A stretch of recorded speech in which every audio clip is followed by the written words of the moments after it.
कि दुबई गइल बा पियावा नाप के। अरे ये तहार बहिन चोदो, अरे उ तेल ह कि कुछ और हटे हो कि नाप के गइल बा। तहार बहिन चोदो जौन भी बात कहे के बा खोल के कह, साफ साफ बताओ कि हमरो समझ में आओ आ भाई लोग देखो तार लोग ओहू लोग के समझ में आवा। ना तो कसम से कहता नहीं ये जन से छौक के पेल दम तहार बहिन चोदो। हक देबू ना तो मुँह देबू पाका। तो का हाल बा भाई लोग, उम्मीद करता नहीं कि सब कोई अच्छा हो और हमेशा अच्छा रहे के चाहिए। तो भाई लोग आज के वीडियो में शुरू से अंत तक ले बना रही लोगन का कि आज के वीडियो नु कसम से कहता नहीं बहुत ज़्यादा गणा फार होके वाला बाटे। तो बिना कोनो लावला सुन के ना अरे स्टार्ट करा याद के बकचोदी। दुबई गइल बसैया नाप के बढ़ जाए तुम्हारी चाप के। गइल बा पियावा नाप के आ बढ़ी तमारी चाप के। तो ये तहार बहिन चोदो अरे कौन ऐसा चीज बाटे कि बढ़ी तो चाप के मारी हो। ना तहार बहिन चोदो बतावे के बानू जौन चीज खोल खोल के बतावा लोग, ना तो नत बतावा तहार बहिन चोदो। अरे ये कैमरा मैन, अरे यार हो जौन साँझवा के जौन गानवा सुननी है सन, अरे तनी उ एक खाली लगेबे तनी भाई लोग के तनी सुना दिया भी हो, तनी एक खाली उ गानवा लगाओ तो। अरे हे भगवान हम लड्डू चढ़ाई एगो खेल कर दीहा। ए भगवान हम लड्डू चढ़ाएब एगो काम कर दीह। अरे ये तहारा बहिन के बुर में छौक छौक के पेलो।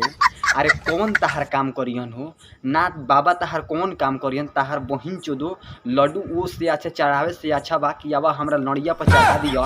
सच में कह तनी तहार पूरा काम हो जाई। अरे ये सार जौन भी कहे के बानी तनी साफ साफ बताओ।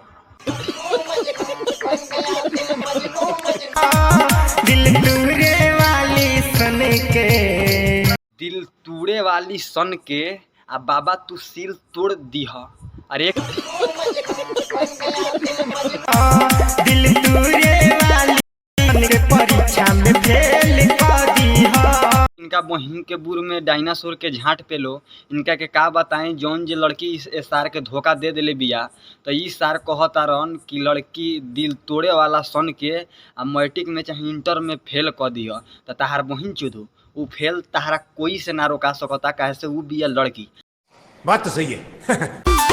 गोरिया जी कोठरी अन्हार ना होई, तबियत खराब बटे प्यार ना होई। तो सुन लो लोग भाई लोग, इनका बहिन के बुर में गरही के मछली के झाट पे लोग का कहता रन कि आज कोठरी अन्हार ना होई आ कथी दून प्यार ना होई। तहार बहिन चोदो इतना पे लेम कि तहारा गाँव में के पूरा झाट ओट ले नोच लेम सार। वही चाटो राजा जी बुखार ना होई। कि ढोड़ी चाटर राजा जी अब बोखार ना होई। तो ये तहारा बहिन के बुर में गदहा के लाड़ पे लो। तू हमरा से आव, तू अपन सामान चटवा ल तहार बहिन चोदो कि हमरा जौन जे बवासीर भइल बाटे नु उ ठीक हो जाता तहार बहिन चोदो। कि दिया बुता द आ चित सुता द।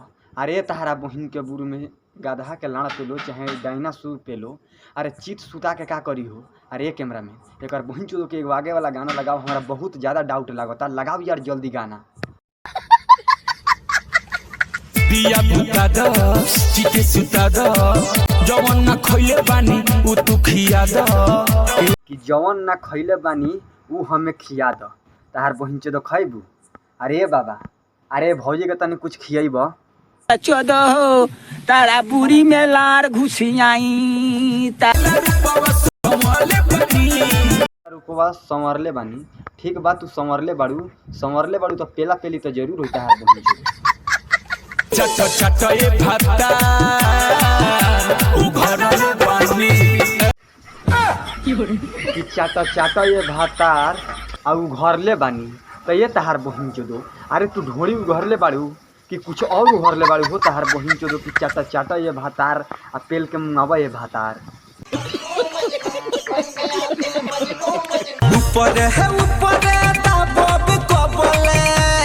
अरे भौजी, अरे ऊपरे ऊपरे दवाई काहे, नीचहू दवाई।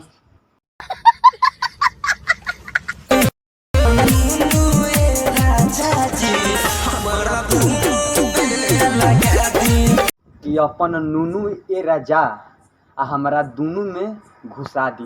तो ये तहार बहिन चोदो अरे साफ साफ कह द कि लड़िया आ कथी कहीं रे भाई, कुछ हमरा कहे के मन नहीं कर। तहार बहिन चोदो इतना पे लेम, ज़्यादा ना पे लेम यार। बंद बोलो ए साली को से कबूतर, अब ये जीजा चढ़ जाओ।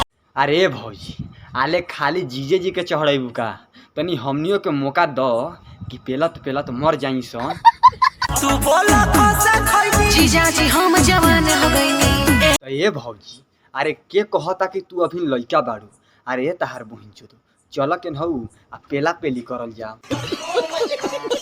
जवान हो गईनी। कैसे तू बोला कमला जी कि कसे तू बोला कामला आ तहार बहिन चोदो तहरा के पेलत आ बहुत ज्यादा कदम हमला।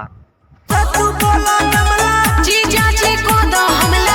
तो सुन लो लोग भाई लोग ऐसन भौजी अच्छा ऐसन साले बहुत अच्छा होकेला। इनकर बहिन चोदो खाली जीजा जी के मौका देता रू। एक बार हमनी के मौका दो कि तहार बहिन चोदो तहरा के पेलत पेलत मर जाई सन। जाए तो भीतर जीजा तो भीतर जीजा।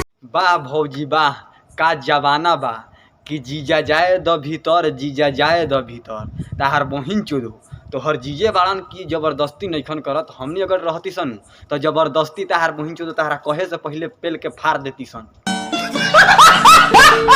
भाई लोग आज के वीडियो में समाप्त करता नहीं। अगर वीडियो थोड़ा सा भी अच्छा लागल हो तो मतलब वीडियो का लाइक कर दिया लोग। नया बड़ा लोग चैनल पर तो चैनल के सब्सक्राइब कर दिया लोगन। तो भाई लोग ये हमनी के वीडियो बनावे के एक ही मकसद रहेला कि आप सबके हंसल हंसावल आप सबके इंटरटेनमेंट कइली ना कि किसी के दिल के ठेस पहुंचावल। तो भाई लोग मिलल जाई नेक्स्ट वीडियो में, तब तक के लिए बाय।